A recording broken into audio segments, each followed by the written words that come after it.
రంగా నిపుణులు ఇప్పటిదాకా సంక్షిప్తంగా చెప్పిన గ్రామానికి ఈ భావజాల వ్యాప్తి జరగాలని కోరుకున్న పెద్దలు పాపారావు గారు, కేసీఆర్ గారి బ్యాచ్ మేటు సిద్దిపేటలో జర్నలిజంలో తన మరి వృత్తిపరంగా తన జీవితాన్ని ప్రారంభించి తర్వాత ఇప్పుడు ఒక రచయితగా ఒక నవలిస్ట్గా రూపాంతరం చెందిన పెద్దలు చిరకాల పెద్దలు మిత్రులు అనలేను నేను, నాకంటే చాలా పెద్దవారు, అంకుల్ అంటే అలవాటు అంజయ్ అంకుల్కి, వేదిక ముందున్న చాలా మంది పెద్దలందరికీ, పత్రికా మిత్రులకి అందరికీ పేరు పేరు నమస్కారం.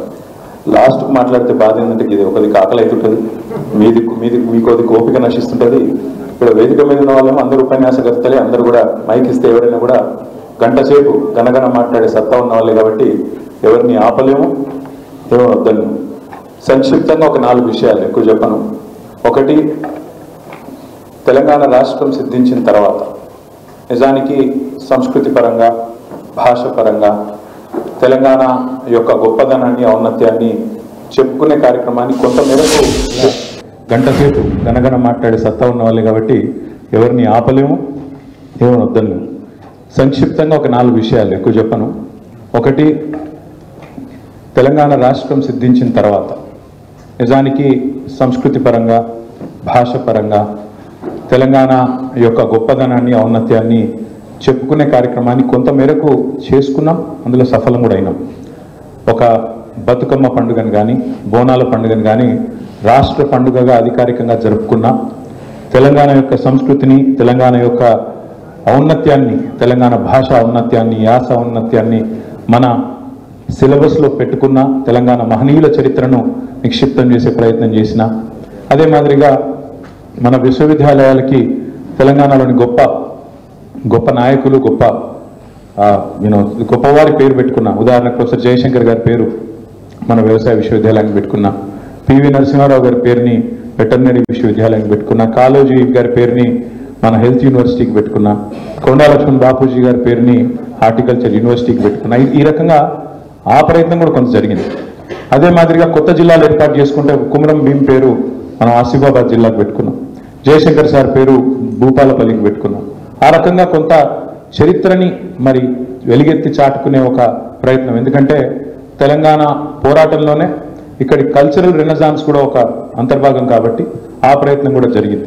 ప్రపంచ తెలుగు మహాసభలు 2వసారి పెట్టుకుందే మనం కేసీఆర్ గారి నాయకత్వంలో హైదరాబాద్లో ఎల్బీ స్టేడియం వేదికగా 3 రోజులు ఘనంగా పెట్టుకొని ఎంతోమంది కళాకారుల్ని, కవుల్ని వారిని పిలిచి సత్కరించి రచయితల్ని గౌరవించుకున్నాం.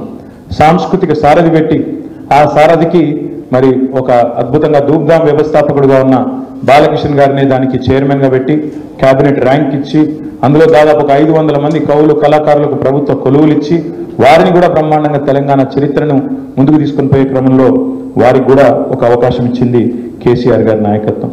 అదే మాదిరిగా తెలంగాణలో ప్రాజెక్టులు కట్టుకుంటే ఏ ప్రాజెక్టుకు ఆ ప్రాజెక్టుకు ఆయా ప్రాంతంలో ఉండే మరి దేవుళ్ళ పేరు, కొండపోచమ్మ సాగర్ అని పెట్టుకున్నా, కొమరవెల్లి మల్లన్న సాగర్ అని పెట్టుకున్నా, రంగనాయక సాగర్ అని పెట్టుకున్నా, రాజరాజేశ్వర సాగర్ అని పెట్టుకున్నా. ఆ రకంగా మీరు చూసినట్టయితే సీతారామ ప్రాజెక్టు కానీ, అదే మాదిరిగా సమ్మక్క సారక్క బ్యారేజ్ కానీ, లక్ష్మీ బ్యారేజీ, సరస్వతి బ్యారేజీ, పార్వతీ బ్యారేజీ, ఈ రకంగా దేవుళ్ళ పేర్లతో ఎన్నడూ మనం మన పార్టీ నాయకుల పేర్లు పెట్టుకునే ప్రయత్నం చేయలేదు, మన వాళ్ళ పేర్లు పెట్టుకునే ప్రయత్నం, మన డబ్బా మనమే కొట్టుకునే ప్రయత్నం చేయలేదు, స్వోత్కర్షకు ఎన్నడూ ప్రయత్నం చేయలేదు. ఈ ప్రాంతం శాశ్వతం. ఎందుకంటే కేసీఆర్ గారు మాకు నేర్పిన సిద్ధాంతం ఒకటే, అధికారం శాశ్వతం కాదు, కానీ తెలంగాణ శాశ్వతం, తెలంగాణ చరిత్ర శాశ్వతం, తెలంగాణ యొక్క గొప్పదనం శాశ్వతంగా నిలవాలన్న ఒక ఆలోచనతోనే ఈ ప్రయత్నం చేసినాం తప్ప ఎన్నడూ కేసీఆర్ గారి పేరు పెట్టి ఒక కార్యక్రమం చేయాలనో, కేసీఆర్ గారి పేరు మీద ఇంకోటి చేయాలన్న ప్రయత్నం మేము ఎన్నడూ కూడా చేయలేదు. ఆయన ఇష్టం కూడా లేకున్నా కొన్నిసార్లు బలవంతంగా మేము పెట్టినాం. కేసీఆర్ కిట్ అని పెట్టింది ఆనాడు అక్కడ ఉన్న మంత్రివర్గంలో మేము కొట్లాడి పెట్టినాం తప్ప సార్ వద్దన్నాడు, వద్దు నా పేరు ఎందుకని చెప్పి వారించినా కూడా వినకుండా కొన్ని ప్రయత్నాలు మేము చేసినాం తప్ప ఎన్నడూ కేసీఆర్ గారు తన కోసం, తన కీర్తి కండుచి కోసం, తనకేదో కావాలనే ఆలోచన మాత్రం ఎన్నడూ చేయలేదు. కాళోజీ కళాక్షేత్రం అని వరంగల్లో కట్టినా దాని తదుపరి ఇతర జిల్లాలకు కూడా కళాభారతి పేరిట నల్గొండలో కానీ నిజామాబాద్లో కానీ కవులకు, కళాకారులకు, రచయితలకు, సాహితీవేత్తలకు పెద్దపీట వేయాలన్న ప్రయత్నం కేసీఆర్ గారు చాలా బలంగా చేసినారు. అదే మాదిరిగా గ్రంథాలయ సంస్థ అధ్యక్షుడిగా శ్రీధర్ గారు కూడా చాలా పెద్ద ఎత్తున ప్రయత్నం చేసినారు. హైదరాబాద్లో కానీ బయట కానీ చాలా పెద్ద ఎత్తున వరంగల్లో కానీ గ్రంథాలయాలు కొత్తవి ఎన్నో ప్రారంభించుకున్నాం, చాలా ప్రయత్నం జరిగింది. కానీ డెఫినెట్గా జరగాల్సినంత మాత్రం జరగలేదు. ఇంకా జరగాలి, ఇంకా బాగుండాలి అనే కోరిక ఏదైతే తెలంగాణ సమాజంలో ఉందో దాన్ని తప్పకుండా ముందుకు తీసుకొని పోయే ప్రయత్నం ఈ సందర్భంగా చేయవలసిన అవసరం ఉందని చెప్పి ప్రతి ఒక్కరు కూడా నొక్కి వక్కానించినారు. తప్పకుండా ఆ బాధ్యతను బీఆర్ఎస్ పార్టీ తీసుకుంటుంది. తీసుకొని వచ్చే సంవత్సరం నుంచి దీక్షా దివస్ నుంచి మొదలు పెడితే, అంటే నవంబర్ 29 నుంచి మొదలు పెడితే విజయ దివస్ దాకా, తెలంగాణ పోరాటం సిద్ధించి విజయం సాధించిన రోజైన 9 డిసెంబర్ దాకా 11 రోజుల పాటు ప్రతి సంవత్సరం బ్రహ్మాండమైన సాహిత్య కార్యక్రమాలు, బ్రహ్మాండమైన కార్యక్రమాలు చేసే బాధ్యత మేమే తీసుకుంటామని చెప్పి సందర్భంగా విజ్ఞప్తి చేస్తాం. ఇదేదో ఈ సంవత్సరం ఒకటే కాదు, ఇక నుంచి ప్రతి సంవత్సరం ఈ 11 రోజుల పాటు విస్తృతంగా కార్యక్రమాలు చేస్తాం. దానికి పార్టీ తరఫున మరి రేపో ఎల్లుండో ఒక 2 డెడికేటెడ్ కమిటీలు కూడా వేసుకుంటాం. ఒకవైపు రచయితలు, సాహితీవేత్తలు, అదొక వైపు, మరొక వైపు కవులు, కళాకారులు, వారితో కూడిన బృందం మరొక వైపు వేసి బ్రహ్మాండంగా Telangana literature day, Telangana literature festival కూడా ఈ 11 రోజుల సందర్భంగానే ఒకటి బ్రహ్మాండమైనది ఏర్పాటు చేస్తాం. హైదరాబాద్ కేంద్రంగా, వరంగల్ కేంద్రంగా, పాత 10 జిల్లాల కేంద్రంగా కూడా తప్పకుండా ఆ కార్యక్రమాన్ని కూడా చేస్తామని చెప్పి కూడా ఈ సందర్భంగా నేను విజ్ఞప్తి చేస్తాను. సాహిత్య కార్యక్రమాలు, పుస్తకావిష్కరణలు, ఎందుకంటే దేశపతి శ్రీనివాస్ గారు చెప్పింది కరెక్ట్. సింహాలు తమ గాథ తాము చెప్పుకోకపోతే వేట కుక్కలంటే బాగుండదేమో, వేటగాళ్ళు చెప్పే పిట్టకథలే చరిత్రగా నిలిచిపోతాయని వారేదైతే చెప్పినారు.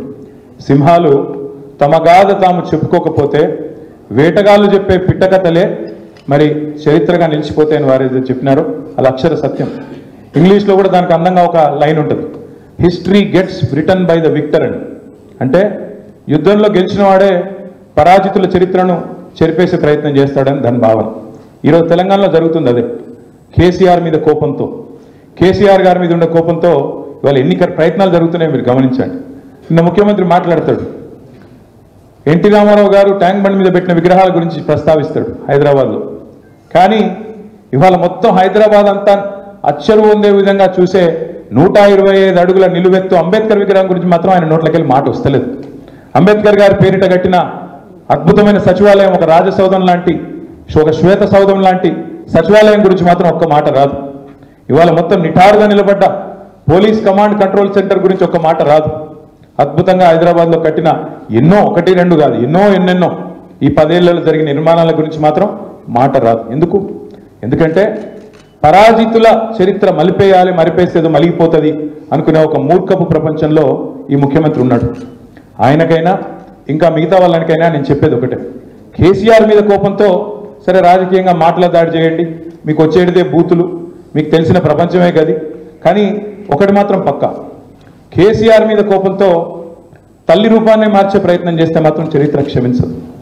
తెలంగాణ తల్లి రూపాన్ని మార్చే ప్రయత్నం, నాకు తెలియక అడుగుతా, వాళ్ళ భారతదేశంలోనే అత్యంత సుసంపన్నమైన రాష్ట్రం, నా లెక్క కాదు, రిజర్వ్ బ్యాంక్ ఆఫ్ ఇండియా లెక్క ప్రకారం తలసరి ఆదాయంలో ఇవాళ అన్ని రాష్ట్రాల కంటే ముందున్నది తెలంగాణ రాష్ట్రం. అట్లాంటి తెలంగాణ రాష్ట్రం, సుసంపన్నమైన రాష్ట్రానికి తల్లి, తెలంగాణ తల్లి మూర్తిభవించిన ఒక దేవతలాగా కేసీఆర్ గారు, అదేవిధంగా తెలంగాణ ఉద్యమంలోని పెద్దలు ఆనాడు ప్రతిష్ఠించినారు 2007 సంవత్సరంలో. అప్పుడెప్పుడో దాశరథి గారు, ఆ తర్వాత రావెల్ల వెంకటరామారావు గారు ప్రస్తుతించినట్టుగా మా తెలంగాణ తల్లి కంజాతవల్లి అన్నట్టుగా బ్రహ్మాండంగా ఇక్కడి సమాజం యొక్క ఒక ఆశయాన్ని, ఇక్కడి సమాజం యొక్క ఔన్నత్యాన్ని, తెలంగాణ ప్రాంతం యొక్క గొప్పతనాన్ని ఒక ఆస్పిరేషనల్, ఒక వాల్యూగా, ఆస్పిరేషనల్ చిహ్నంగా తెలంగాణ తల్లిని ప్రతిష్ఠించుకున్నాం.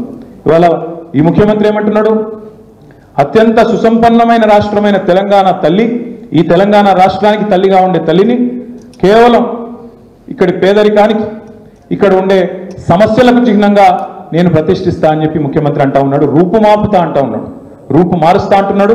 కేసీఆర్ చేసిన పోరాటాన్ని రూపుమాపుతా అంటా ఉన్నాడు. ఇది ఎంత మాత్రం ఆమోదయోగ్యం కాదు. ఎందుకంటే అధికారం ఎవరికి శాశ్వతం కాదు. ఒకనాడు ఇందిరాగాంధీ గారు ప్రతిష్ఠించిన భరతమాతను వాజ్పేయి గారు రాగానే మార్చేయలేదు. అదేవిధంగా భారతదేశంలో ఎన్నో చోట్ల అధికార మార్పిడి జరిగింది. తెలుగు తల్లి విగ్రహ రూపం మారలేదు.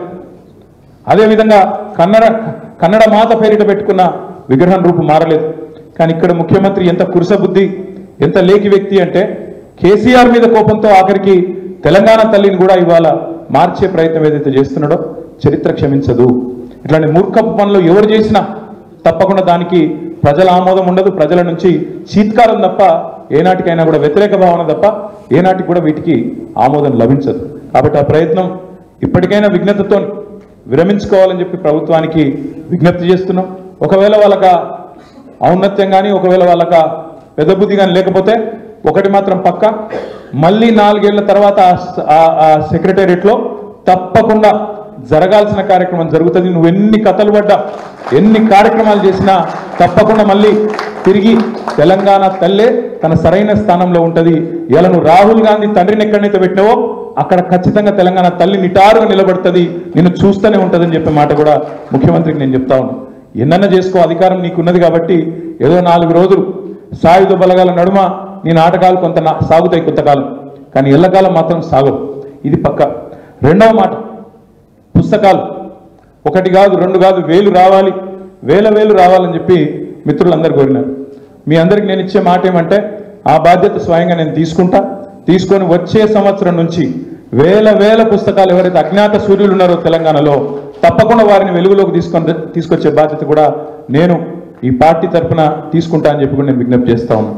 ఎందుకంటే ఈ మాట బాధతోనే చెప్తా ఉన్నా. కొంత ఆ మధ్యన ఒక మిత్రుడు డిఎంకే మాజీ శాసనసభ్యుడు హైదరాబాద్కి వచ్చిండు, శేఖర్ అని, సిఆర్ శేఖర్ ఆయన పేరు. వస్తే ఏదో మర్యాద కర్టసీకి నన్ను కలవడానికి వచ్చిండు. వచ్చిన తర్వాత ఏదో పిచ్చాపాటి మాట్లాడుతున్నావు, రాగానే అన్న మీకు పుస్తకాలు తెచ్చినా అన్నాడు. ఏంటి అని చూస్తే ఒకటి బాబాసాహెబ్ అంబేద్కర్ గారిది, ఇంకొకటి మహాత్మా గాంధీ గారి యొక్క మరి జీవితానికి సంబంధించి 2 పుస్తకాలు తెచ్చి నా చేతిలో పెట్టిండు, ఫోటో దిగిండు. దిగినాక కూర్చున్న తర్వాత మరి పుస్తకాలు ఎందుకు తెచ్చినావు బ్రదర్ అని నేను అడిగిన.